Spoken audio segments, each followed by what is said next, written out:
আজ সকালে ঘুম থেকে উঠতে না উঠতেই ম্যাডাম বলল কাঁচা বাজার শেষ, বাজার আনতে হবে। তো কি আর করা যাবে, তাই রেডি হয়ে প্রথমে চলে এলাম এটিএমে।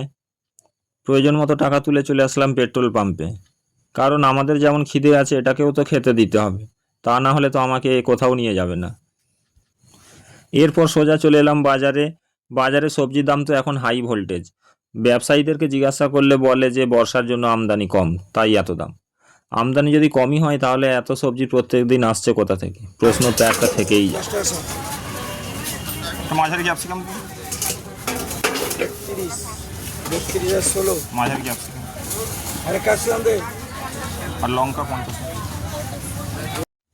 বাজার যেমন গরম ছিল তো আজকে সকালটাও ছিল তেমনি গরম, প্রচণ্ড রোদের তাপ।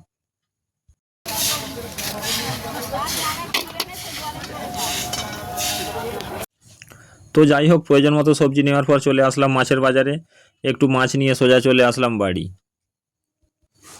আজকে তো আবার ম্যাডামের মর্নিং স্কুল, তাই আজ নিজের খাবার নিজেকেই বানিয়ে অফিসে যেতে হবে। তো প্রথমে রুটি বেলতে শুরু করে দিলাম। আর এই যে এদিকে আমার পাশে আমার পাজিটা বসে আছে, সে দেখছে যে তার বাপি কি কাজ করছে। তো দেখছে এবং সে একটু একটু শেখার চেষ্টা করছে।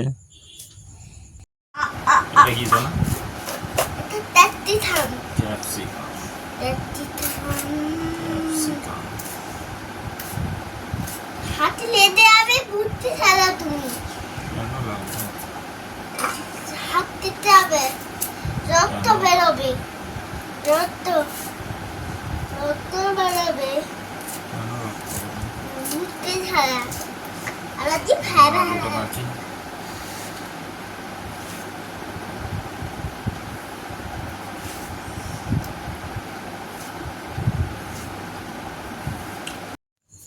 তো আজকের মতন ভিডিওটা এখানেই শেষ করলাম। আবার দেখা হবে পরের ভিডিওতে। সকলে সুস্থ থেকো, ভালো থেকো। ধন্যবাদ।